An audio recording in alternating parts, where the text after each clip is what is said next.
Hello students, कैसे हैं आप लोग। On, at, in, upon, into, inside, through, beside, सुनकर ऐसा लग रहा होगा कि सर ये सब हम जानते हैं।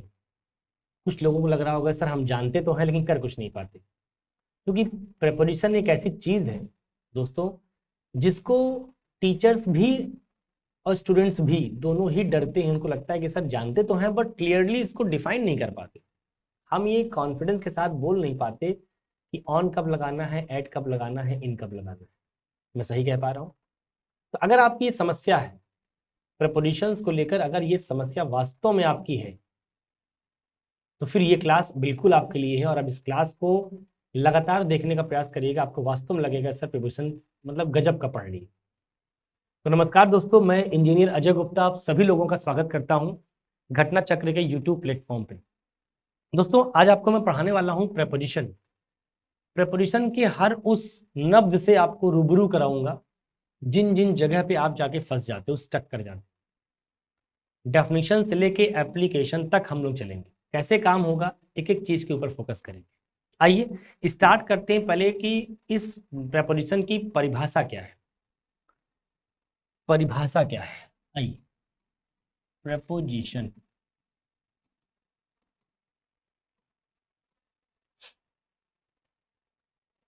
प्रेपोजिशन की परिभाषा कहती है बेटा, it tells us the relation of it tells us the relation of a noun or a pronoun with the other words of the sentence. ये कहते हैं कि जो प्रेपोजिशन है, प्रेपोजिशन की जो परिभाषा है वो क्या कहती है? कहती है कि it tells us the relation of a noun और अ प्रोनाउन। किसी नाउन या प्रोनाउन की रिलेशन को बताने का काम कौन करता है? प्रेपोजिशन करता है। अच्छा, जब भी आपने देखा होगा कि आप अगर कभी किसी का रिलेशन बताइए तो रिलेशन हम जब भी बताते हैं तो एब्सोल्यूट नहीं होता। मतलब रिलेशन में कभी दो लोग नहीं हो सकते, मिनिमम तीन लोग चाहिए, तीन लोग चाहिए ही चाहिए। कैसे? ऐसे मान लो एक आदमी ये है, एक आदमी ये है, एक आदमी ये है, ये तीन पर्सन है डियर। अब समझिए, मान लो ये ए है, ये बी है और ये सी है। हम जब भी रिलेशन बताएंगे तो रिलेशन बताने के लिए मिनिमम तीन लोग चाहिए। कैसे? क्या हुआ कि मान लो ये आदमी रिलेशन बता रहा है, ये कौन है? बताने वाला। तो उसमें से कौन हुआ? Preposition tells us the relation. Preposition क्या करता है? रिलेशन को बताता है। तो ये अगर बताने वाला है तो इसका नाम उसके हिसाब से क्या हो गया? प्रीपोजिशन। बोलिए हाँ, ये रिलेशन को बताने का काम कर रहा है। अच्छा, जिसका रिलेशन बताएंगे डियर वो कौन है? नाउन या फिर प्रोनाउन। इसका मतलब भी वो कौन है? या तो ये नाउन है या फिर प्रोनाउन है। मतलब प्रीपोजिशन क्या करेगा? इस बी का रिलेशन बताएगा। बी का मतलब कौन हो गया फिर? नाउन या प्रोनाउन, क्योंकि नाउन या प्रोनाउन का ही संबंध बताने का काम प्रीपोजिशन करता है। तो ये नाउन प्रोनाउन क्या हो गया? वो फैक्टर जिसका रिलेशन बताया जा रहा है किसके द्वारा? ए के द्वारा, मतलब प्रीपोजिशन। मैंने अभी कहा कि हम जब भी कभी रिलेशन बताते हैं तो रिलेशन कभी भी एब्सोल्यूट नहीं होता, वो किसी के रिस्पेक्ट में होता है। मतलब क्या हम ये बोल सकते हैं कि जो प्रेपोजिशन है वो इसका रिलेशन बता तो रहा है लेकिन किसके रिस्पेक्ट में? जैसे जैसे हमने ये कहा कि भाई साहब ये कह रहा है कि ये आदमी जीजा लगेंगे। ये बता रहा है कि बी क्या लगेंगे? जीजा लगेंगे, मामा लगेंगे, पापा लगेंगे, चाचा लगेंगे, बुआ लगेंगे, फूफा लगेंगे, जो बोल रहे हैं। तुम बताओ, बुआ, फूफा, चाचा, जीजा लगेंगे तो किसी के रिस्पेक्ट में लगेंगे ना, कि समाजवादी जीजा, समाजवादी मामा? नहीं। इसका मतलब ये हर व्यक्ति के मामा थोड़े हैं, ये हर व्यक्ति के जीजा थोड़े। अगर ये प्रेपोजिशन रिलेशन बता रहा है इस आदमी का, तो आखिर रिलेशन किसके रेस्पेक्ट में बताया, वो कौन है, वो ये तीसरा। इसीलिए मैंने कहा कि 3 आदमी चाहिए होते हैं रिलेशन बताने के लिए। इसका मतलब ये कौन है, ये है other words of the sentence, मतलब ये सेंटेंस के बाकी के शब्द हैं जिनके संबंध को बताने का काम करने वाला आदमी कौन है, प्रेपोजिशन। और ये क्या कर रहा है, संबंध बता रहा है किसका, नाउन प्रोनाउन का, किसके साथ, other words of the sentence. मतलब जब आप कहते हो कि साहब ये जीजा लगेंगे, तो जीजा किसी के रिस्पेक्ट में लगेंगे भाई साहब, समाजवादी जीजा नहीं है कि दुनिया का हर आदमी को जीजा बोले। अगर आपने कहा साहब ये मामा लगेंगे, तो मैंने बताया, तो मैं क्या हो गया, प्रेपोजिशन। किसका बताया, आपको बताया कि आप मामा लगेंगे, तो आप हो गए नाउन प्रोनाउन। लेकिन किसके रेस्पेक्ट में मामा लगेंगे, वो कौन हो गया, other words of the sentence. तो कुल मिला के डेफिनेशन क्लियर हो गई होगी कि preposition tells us the relation of a noun or a pronoun with the other words of the sentence। with लगाया मैंने इसीलिए लगाया कि आखिर इनका संबंध किसके साथ बता रहे हो, वो कौन है, other words of the sentence के बाकी के शब्द। अगर यहाँ तक की बात समझ में आ गई, हाँ सर, कि आखिर प्रेपोजिशन रिलेशन बताने का काम कर रहा है। अब बात आती है कि सर इंग्लिश में इसको स्ट्रक्चराइज कैसे करें। आइए समझते जानते हैं। अगर मैं आपसे बोलूं डियर कि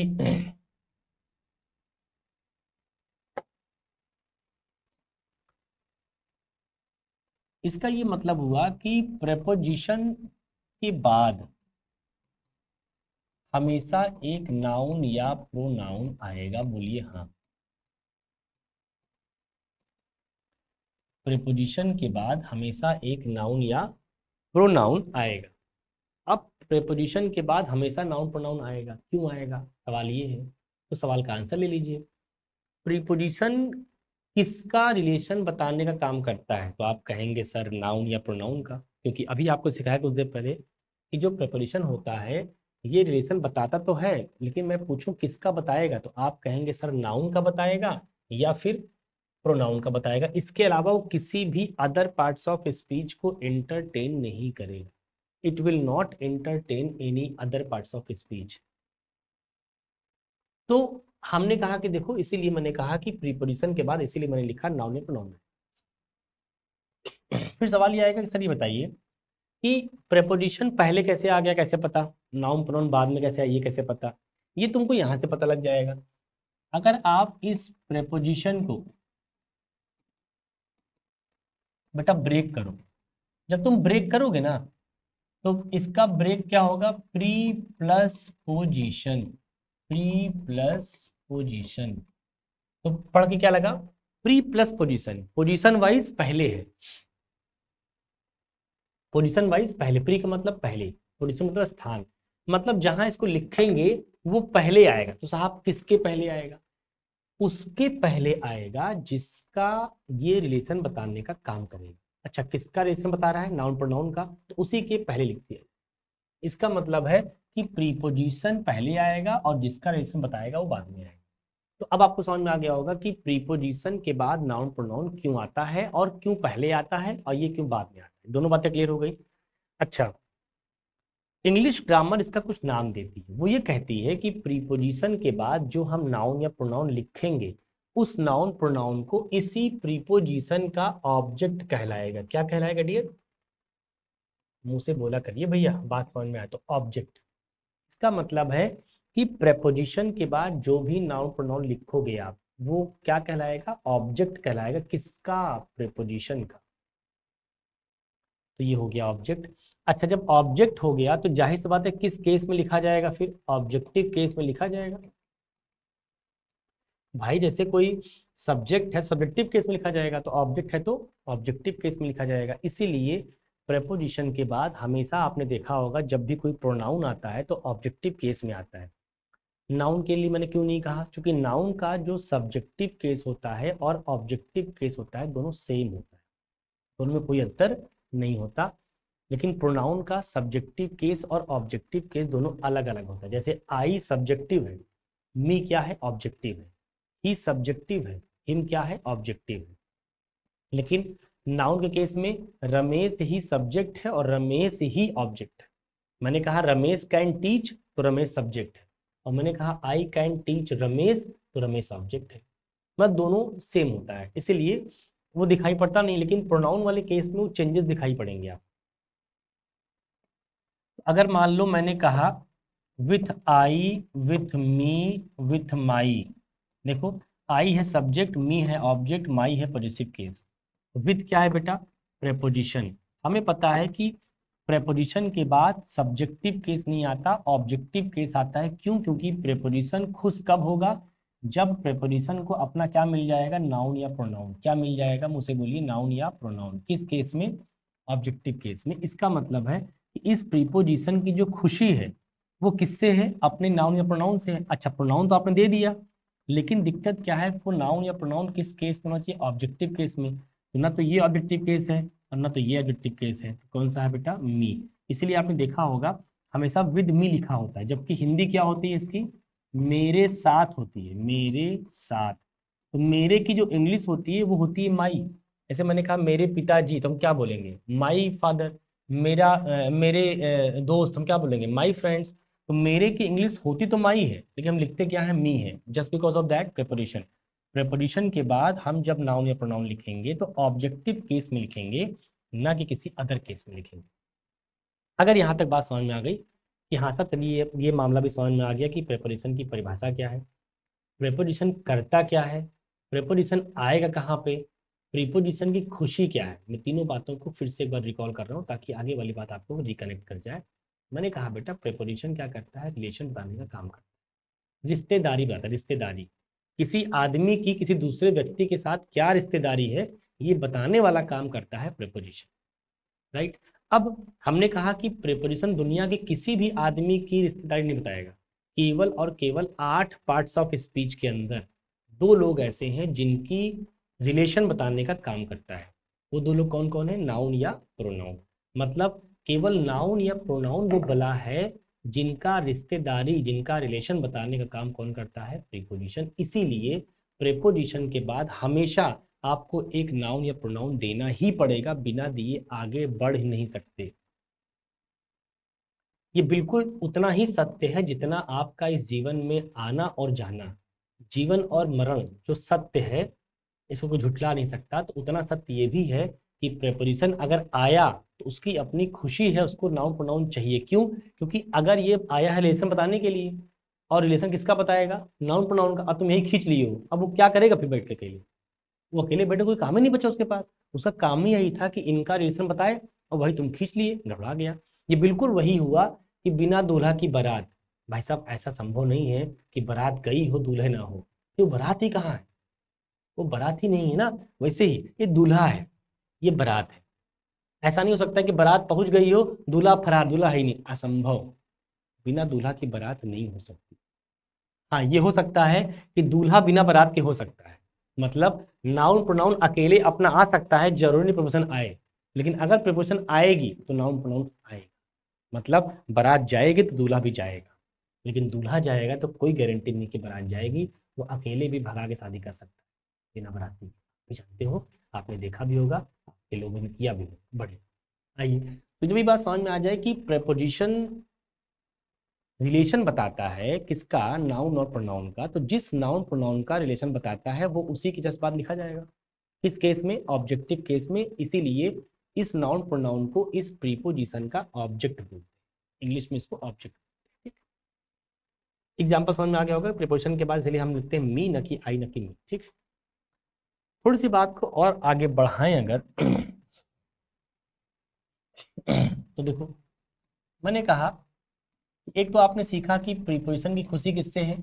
उसके अपने नाउन या प्रोनाउन से है। बोलो हाँ। ये नाउन प्रोनाउन क्या कहलाएगा? प्रीपोजिशन का ऑब्जेक्ट कहलाएगा। तो किस केस में लिखा जाएगा? ऑब्जेक्टिव केस में लिखा जाएगा। लेकिन याद रखो डियर, अगर मैं इस स्ट्रक्चर को थोड़ा सा और एक्सटेंड करना चाहूँ तो एक्सटेंड कर सकता हूँ। कैसे? जैसे हमें पता है कि यार मुझे राजेश चाहिए अपने साथ पूरे टाइम, पूरे टाइम राजेश चाहिए मुझे। तो क्या ऐसा हो सकता है कि नहीं कि राजेश को भी कोई चाहिए? ऐसा हो सकता है। कि भाई राजेश का अपना शर्त है कि सर देखिए मैं आपके साथ रहूंगा, लेकिन मेरी भी शर्त है कि अगर मैं जब किसी को अपने ऑफिस बुलाना चाहूँ तो आप आदेश दे देंगे, आप मना नहीं करेंगे, तभी मैं आपके यहाँ आके काम करूँगा। मैंने कहा ठीक भाई, तू आजा काम कर, तुझे जिसको बुलाना बुला लेंगे। इसका मतलब कि हम इस प्रीपोजिशन की जो खुशी है वो इस नाउन या प्रोनाउन से है। लेकिन इस नाउन प्रोनाउन की भी अपनी कोई खुशी हो सकती है, बिल्कुल हो सकती है। वो क्या हो सकती है?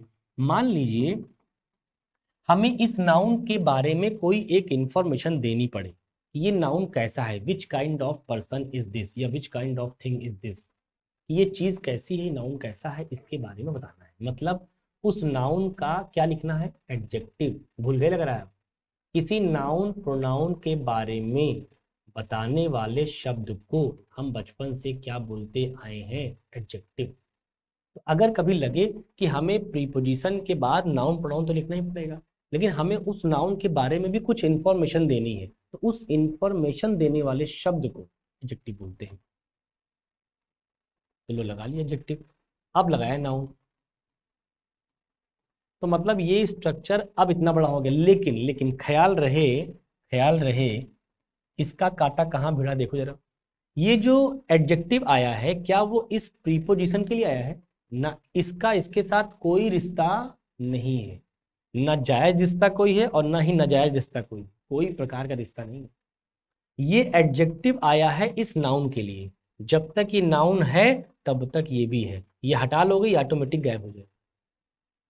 लेकिन ये प्रीपोजिशन का इस एडजेक्टिव के साथ कोई ताल्लुकात नहीं है, जायज नाजायज कोई नहीं। तो ये फिर क्या कर रहा है? इसका संबंध भी इसी नाउन के साथ है, क्योंकि प्रीपोजिशन की अल्टीमेट खुशी किससे है? उसके अपने नाउन या प्रोनाउन से। अगर यही नहीं दोगे तो फिर प्रीपोजिशन भी नहीं है। इसका मतलब है कि जो एडजेक्टिव आ रहा है वो भी इसी नाउन के लिए आ रहा है, और प्रीपोजिशन भी आ रहा है इसी नाउन के लिए।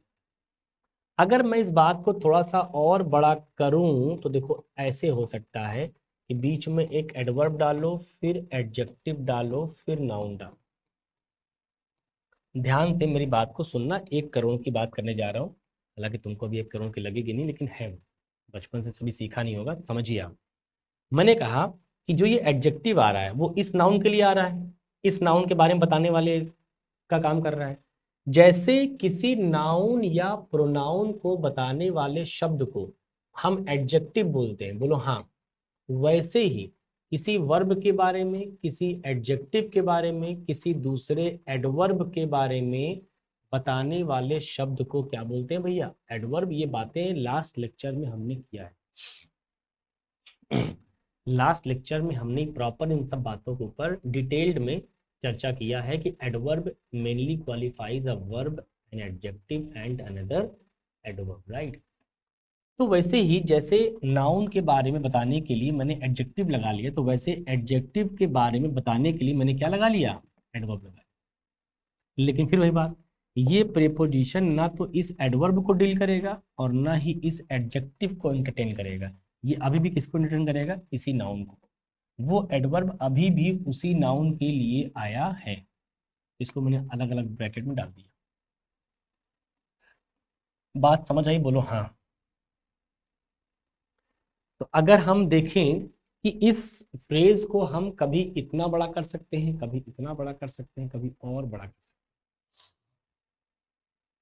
हैं। लेकिन समझते जानते रहिएगा भैया कि प्रेपोजिशन की जो समझ है वो इस बात पे डिपेंड करती है कि प्रेपोजिशन पहले किस लिए आता है वो जानो, प्रेपोजिशन किसके लिए आता है फिर वो जानो, कैसे उसको प्लेस करेंगे पहले वो जानो। तो प्लेसमेंट भी आप देख लें कि हाँ, प्लेसमेंट ऐसे भी हो सकता है, ऐसे भी, ऐसे। एक एक एग्जाम्पल इसको हम समराइज करने के लिए दे देते हैं।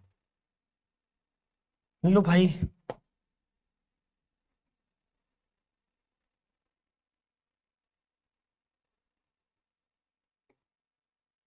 एक एग्जाम्पल दिया डियर, यहाँ पे यहाँ दे दिया मैंने विद अ बॉय। देखो, प्रेपोजिशन लिखा, ये प्रेपोजिशन हो गया। फिर क्या चाहिए आपको? एक नाउन प्रोनाउन चाहिए, नाउन प्रोनाउन हो गया। तो ये हो गया इसका एग्जाम्पल। आ जाओ, प्रीपोजिशन के बाद एक एडजेक्टिव भी चाहिए, नाउन भी चाहिए। लो भैया, विद अ गुड बॉय। बोलो हाँ। अब देखो, ये हो गया प्रेपोजिशन, ये हो गया नाउन, इस नाउन का अपना ये क्या है भैया, एडजेक्टिव, ये हो गया आर्टिकल। देखो ये प्रेपोजिशन गुड के लिए नहीं आ रहा है, ये प्रेपोजिशन आ रहा है इस बॉय के लिए, और ये गुड भी इसी बॉय के लिए आ रहा है, वही वहां भी कह रहा है। ये प्रेपोजिशन इस एडजेक्टिव के लिए नहीं आ रहा है, बल्कि ये प्रेपोजिशन इस नाउन के लिए। फिर आ जाओ यहाँ पे, फिर मैंने कहा with a very good boy. अब देखिए ये प्रेपोजिशन है, इस प्रेपोजिशन का संबंध किससे रहा होगा, इस नाउन से। इस गुड का संबंध किससे रहा होगा, इस नाउन से। इस वेरी का किससे रहा होगा, इस एडजेक्टिव से। तो ये नाउन हो गया, ये एडजेक्टिव हो गया, और ये एडवर्ब हो गया। लेकिन इस प्रीपोजिशन का संबंध किसी एडवर्ब या एडजेक्टिव से नहीं है। क्या मैं इस बात को समझा पा रहा हूँ, क्या आप इस बात को फील कर पा रहे हो कि प्रेपोजिशन का एक्सटेंशन हो सकता है, लेकिन आप ये कभी नहीं कहेंगे कि सर आपने तो कहा था कि प्रीपोजिशन के बाद हमेशा नाउन या प्रोनाउन आता है, लेकिन सर मैंने तो प्रीपोजिशन के बाद एडजेक्टिव भी देखा है, और मैंने तो प्रीपोजिशन के बाद एडवर्ब भी देखा है। तो मेरे भाई प्रीपोजिशन के बाद एडजेक्टिव एडवर्ब भले आपने देखा हो, लेकिन क्या प्रीपोजिशन एडजेक्टिव एडवर्ब की डिमांड कर रहा होगा? क्या वो चाहता होगा कि तुम आओ? नहीं, वो बिल्कुल नहीं चाहता। वो तुम्हारी अपनी मर्जी कि आपने लगा दिया है अपने अदर चीज़ों को और थोड़ा सा अच्छा करने के लिए। वरना प्रेपोजिशन तो आपसे नहीं कहा कि तुम एडजेक्टिव लगाओ, तुम मत लगाओ तब भी सही है। तुम लगा दोगे तो बस इसके बारे में बता दोगे थोड़ी बात, इस नाउन के बारे में थोड़ी बातें बता दोगे। वैसे ही अगर ये एडवर्ब या एडजेक्टिव लगा दोगे तो इस नाउन के बारे में आप बताने के एडजेक्टिव लगा लिए, और इस एडजेक्टिव के बारे में बताने के लिए आपने एडवर्ब लगा लिया। तो कुल मिला के वो बातें दूसरे लोगों के लिए है, उसका संबंध प्रीपोजिशन से नहीं। एक बार पूरी बात देखो जरा, प्रीपोजिशन का कैसे हमने संबंध दिखाया आपको, प्रीपोजिशन की परिभाषा कैसे समझाई कैसे आपको। फिर हमने बताया कि जो भी नाउन प्रोनाउन आएगा वो ऑब्जेक्टिव केस में आएगा ना, वो ऑब्जेक्ट कहलाएगा। फिर इसको हमने बड़ा करके दिखाया कैसे बड़ा होता है। अब दो तीन बातें और आइए, एक बात समझनी है, प्रीपोजिशन के बाद जो भी नाउन या प्रोनाउन लिखा जाता है, तो ये नाउन प्रोनाउन किस केस में लिखा जाएगा बेटा, ऑब्जेक्ट, ये ऑब्जेक्ट कहलाएगा। याद रखो इस पूरे दोनों शब्दों को एक भाषा में नाम देते हैं, और इसका नाम है प्रीपोजिशनल।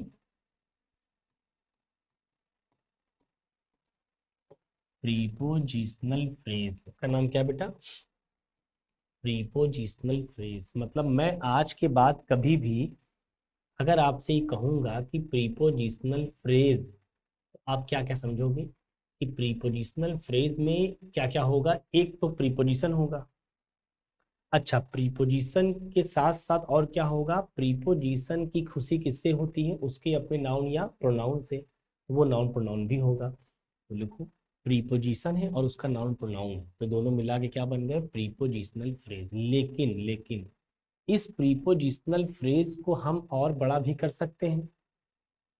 हमने अभी कुछ देर पहले सीखा ही था कि हम इस प्रीपोजिशनल फ्रेज के बड़ा करने के लिए इस नाउन के लिए एक एडजेक्टिव लगा दें, इस नाउन के लिए एक एडजेक्टिव लगा दें, तो ये इतना बड़ा हो जाएगा। तो अभी भी तो ये प्रीपोजिशनल फ्रेज है, अभी भी इसका नाम क्या है, प्रीपोजिशनल फ्रेज, नाम तो वही रहेगा, बस इसकी संख्या बढ़ गई। दो लोग थे अब तीन लोग हो गए। लेकिन हमें समझना है कि प्रीपोजिशनल फ्रेज में मिनिमम दो लोग तो रहेंगे रहेंगे, एक प्रीपोजिशन और एक उसका अपना नाउन प्रोनाउन। इसको हम और बड़ा करना चाहें तो और बड़ा कर सकते हैं, तो preposition plus adverb plus adjective और प्लस नाउन।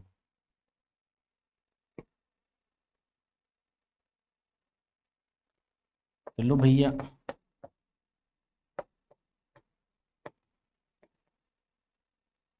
प्रीपोजिशनल फ्रेज, अभी भी हम इसको क्या कहेंगे, प्रीपोजिशनल फ्रेज कहेंगे। तो समझते रहना भैया कि प्रीपोजिशनल फ्रेज छोटे भी हो सकते हैं, बड़े भी हो सकते हैं।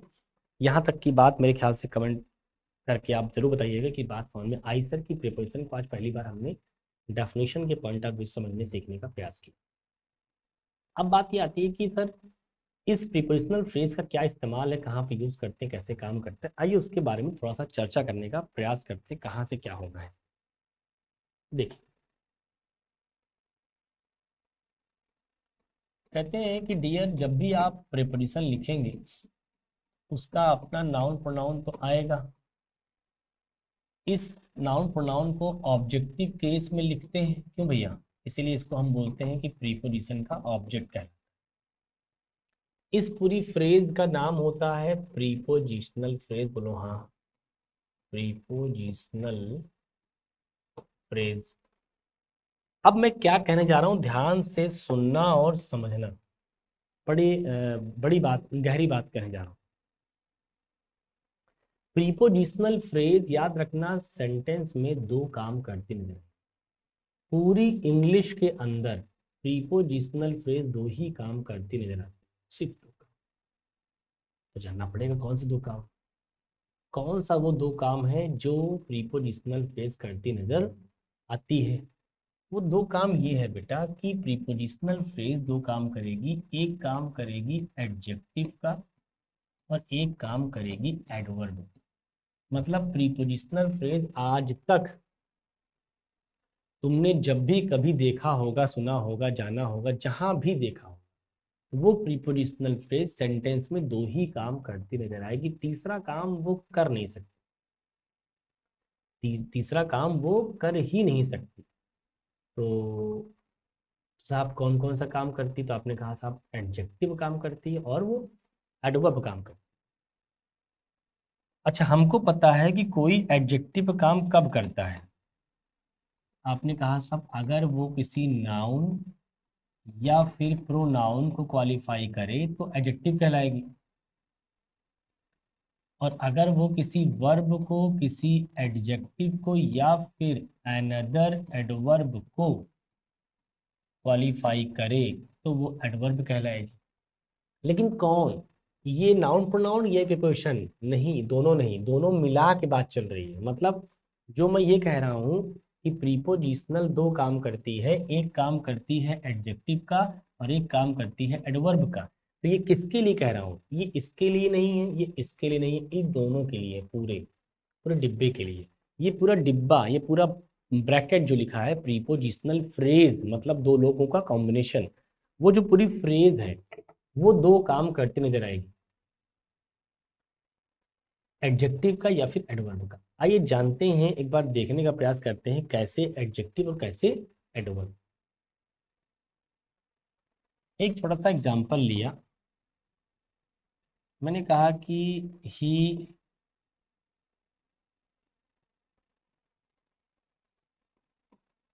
Helped a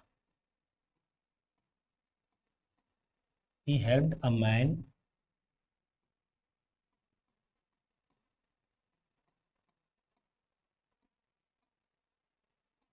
with long hair, और फिर लिखा मैंने he helped a man with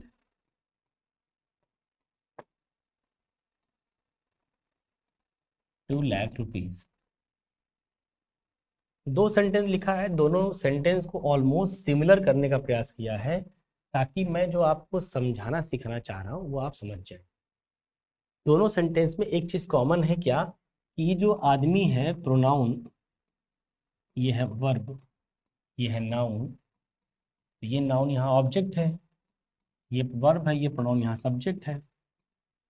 इसने इसने सहायता किया, किसकी सहायता किया? इस आदमी की। अच्छा, यहाँ पर भी वही हो रहा है, यहाँ पर भी काम वही हो रहा है कि ये आदमी इस आदमी की सहायता कर रहा है। तो ये सब्जेक्ट है, ये वर्ब है, ये इसका ऑब्जेक्ट। सहायता दोनों में कर रहा है, वहां पर भी ही मैन की सहायता कर रहा है, यहाँ पर भी ही मैन की सहायता कर रहा है। अंतर ये है कि यहाँ पे लिखा है विथ लॉन्ग हेयर और यहाँ लिखा है विथ 2 लाख रुपीज।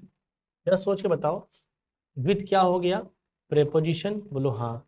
इसकी खुशी किससे होगी, एडजेक्टिव से या नाउन प्रोनाउन से? तो आप कहेंगे सर नाउन प्रोनाउन से। तो नाउन कहाँ है? अच्छा नाउन कहाँ रहेगा, ध्यान ध्यान रखो, नाउन कहाँ रहेगा, इस पूरी फ्रेज में, ये पूरी फ्रेज है, इस पूरी फ्रेज में अंतिम शब्द ही नाउन रहेगा। प्रीपोजिशन और नाउन के बीच में कई शब्द हो सकते हैं, तो अंतिम शब्द ही क्या दिखेगा आपको, नाउन दिखेगा। तो देखो ये इस प्रीपोजिशन की खुशी किससे है, इस नाउन से है, हेयर से, हेयर एक नाउन है। और ये लॉन्ग जो है ना, इसी हेयर का अपना डिस्क्रिप्शन है कि हेयर कैसा, लॉन्ग। तो लॉन्ग क्या है, इसी नाउन के बारे में बता रहा है कि which kind of hair, long hair. तो ये क्या हो गया, एडजेक्टिव। और मैंने अभी कहा कि प्रीपोजिशन के बाद हम जब भी कभी नाउन या प्रोनाउन लिखेंगे ऑब्जेक्टिव केस में, तो वो प्रीपोजिशनल फ्रेज बन गई। अब जो प्रीपोजिशनल फ्रेज है वो दो काम करती नजर आएगी, एडजेक्टिव का या फिर एडवर्ब का। एडजेक्टिव का या फिर एडवर्ब का। तो आप जरा सोच के बताओ, ये जो प्रीपोजिशनल फ्रेज अब बन गई, इसको मैंने बॉक्स में कर लिया, ये पूरी फ्रेज का नाम क्या पड़ गया बेटा, प्रीपोजिशनल फ्रेज, ये नाम पड़ गया। ये पूरी फ्रेज किसका काम कर रही है, हमने कहा ये पूरी फ्रेज किसके बगल बैठी हुई है, इस नाउन के बगल। ये पूरी फ्रेज किसके बगल बैठी, मैन के बगल, नाउन के बगल। तुम बताओ क्या कह रहा है सेंटेंस कहने वाला, इस आदमी ने एक आदमी की सहायता की, कैसा आदमी, विच kind of man is this, लंबे बालों वाला। ही हेल्प्ड अ मैन, उसने एक आदमी की सहायता की, बोले विच काइंड ऑफ मैन, बोले लंबे बालों वाला। तो लंबे बालों वाला कौन, वो आदमी। इसका मतलब लंबे बालों वाला मतलब प्रीपोजिशनल फ्रेज, ये पूरी फ्रेज किसके बारे में बता रही है, इस मैन के बारे में। मैन क्या है, नाउन। आपको पता है कि नाउन या प्रोनाउन के बारे में जो बताएगा उसका नाम एडजेक्टिव। इसका मतलब ये पूरी फ्रेज किसके बारे में बता रही है, मैन के बारे में। तो ये पूरी फ्रेज क्या काम कर रही है, ये काम कर रही है एडजेक्टिव का। इस एडजेक्टिव के अंदर ये नाउन है, ये एडजेक्टिव है, ये प्रीपोजिशन है, ये पूरी फ्रेज मिलके क्या काम कर रही है, एडजेक्टिव किस नाउन के लिए, इस नाउन। मेरी बात थोड़ी गहरी है, शायद ना समझ में आए, और एक बार में आप वीडियो को रिवाइज करके देखिएगा, मुझसे बार बार मत पढ़वाइए। आप खुद वीडियो को रिवाइज कर लीजिएगा, जो कि ऑनलाइन में एक सुविधा होती है कि अगर टीचर की कोई बात समझ में नहीं आई तो आप उस वीडियो को वापस से रिवाइज करके देख सकते हैं। आपके पास कोई टाइम लिमिट थोड़े है कि आप एक ही बार देख पाएंगे, कई बार देख सकते हैं आप। तो बेहतर होगा कि हम टाइम ना वेस्ट करें, आप दोबारा देख लीजिएगा, अगर आपको लगे कि हाँ सर दोबारा बोल दीजिए बात को, दोबारा सुन लीजिए उस बात को, ठीक है। तो ये प्रीपोजिशनल फ्रेज यहाँ क्या काम कर रही है, एडजेक्टिव का। आइए नेक्स्ट सेंटेंस पे। नेक्स्ट सेंटेंस लिखा है कि ही हेल्प्ड अ मैन, इसने आदमी की सहायता तो की। बोले भाई साहब कैसे सहायता की, बोले 2 लाख रुपए से।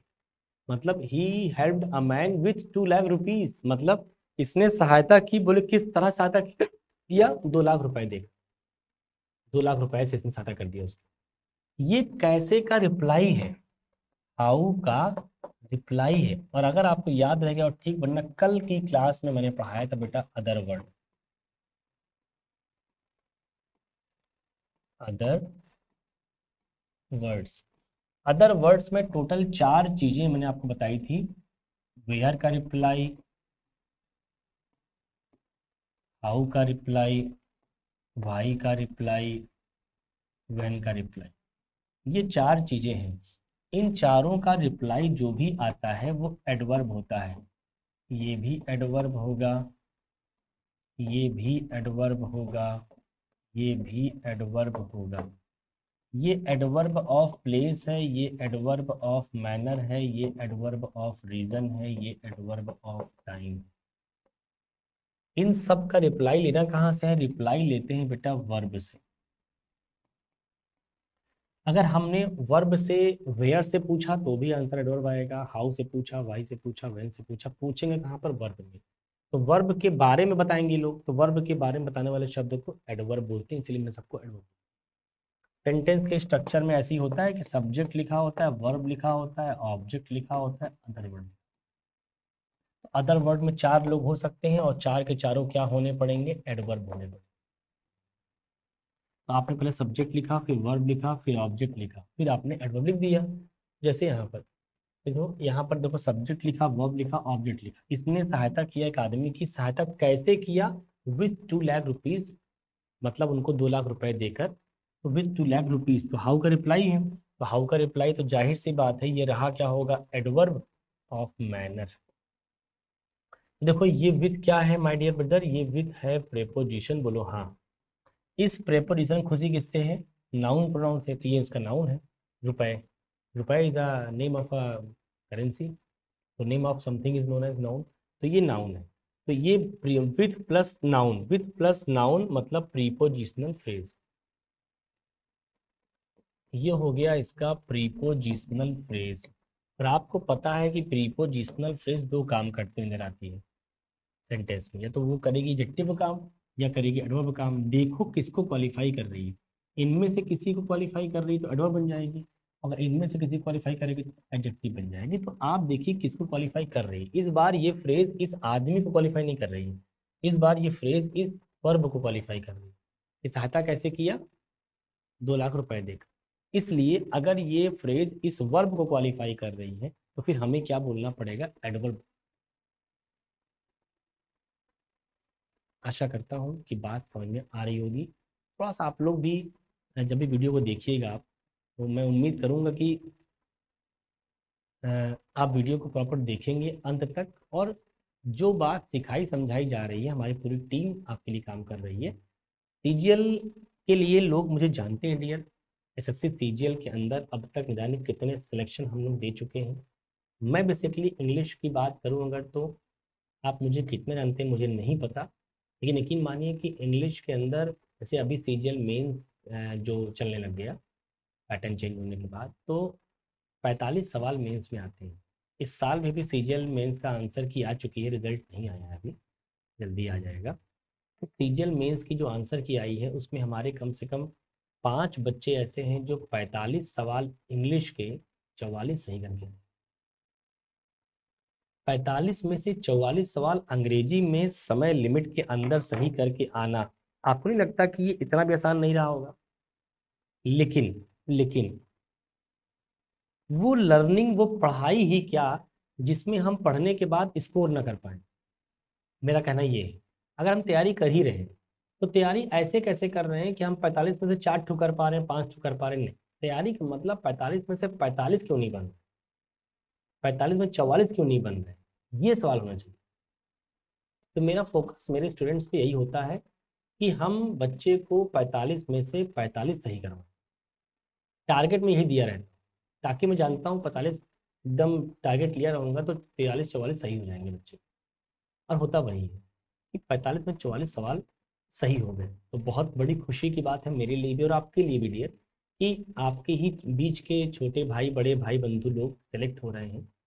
अगर आप भी प्रयास करेंगे तो निश्चित तौर पर, मुझे पूरा यकीन है, निश्चित तौर पर आप भी अच्छा करेंगे, बेहतर करेंगे। लेकिन उसके लिए आपको एफर्ट देना पड़ेगा। आप अगर सोचेंगे एफर्ट ना दें फिर भी हो जाए, तो बेटा कुछ होने वाला नहीं।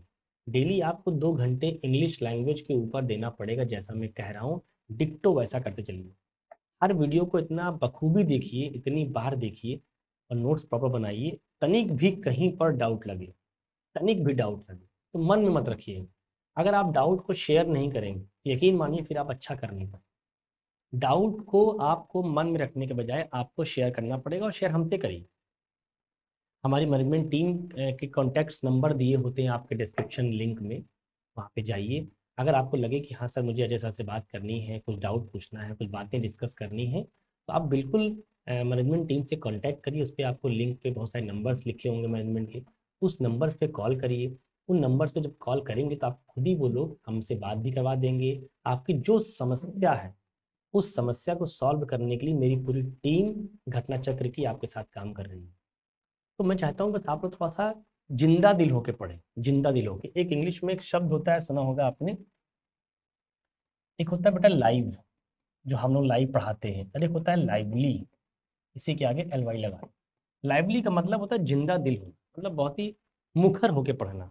पढ़ाई कभी भी डल फेज में नहीं की जाती है। पढ़ाई जब भी करिए एकदम एनर्जी में करिए, एक्साइटेड वे में करिए, ताकि लगे कि हाँ कुछ नया सीख रहे हैं। मुझे पूरा भरोसा है कि आप हर वीडियो से कुछ नया सीख कर जाएंगे। ये जानकारी आप तक शायद ना हो, लेकिन रहेगी तब आप वीडियो को देखेंगे। एक सवाल मैं आपके लिए छोड़ के जा रहा हूँ एज अ होमवर्क, जरूर ट्राई करिएगा, और नेक्स्ट वीडियो में मैं उसको सॉल्यूशन दूंगा। मैंने कहा रमेश इज अ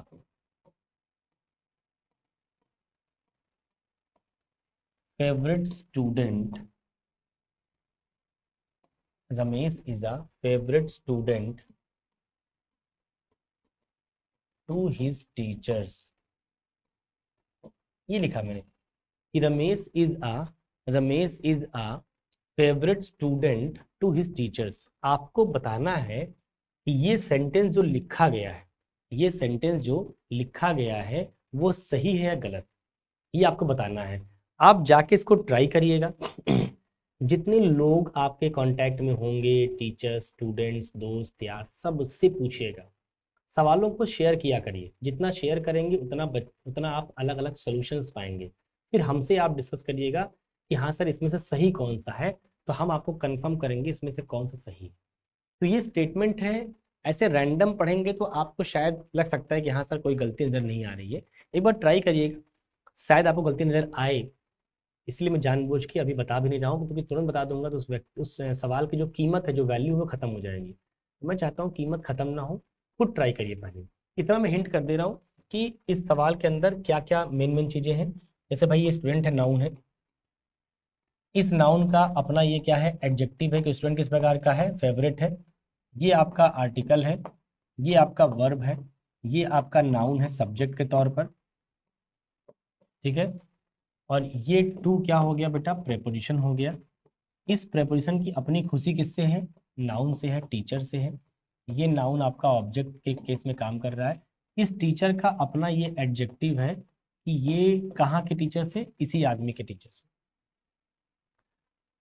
तो ये मैंने पूरी पार्ट्स ऑफ स्पीच आपको मेंशन कर दिया, हालांकि आप ये खुद भी कर सकते थे, जो कि आपको मैं सिखा भी चुका हूँ। हिंट कर दिया है, बस बताना है सेंटेंस में क्या कोई गलती है, अगर है तो उसको इम्प्रूव करना है। नेक्स्ट वीडियो में बात को यहीं से मैं शुरू करूंगा। आज के लिए इतना ही। Thank you so much.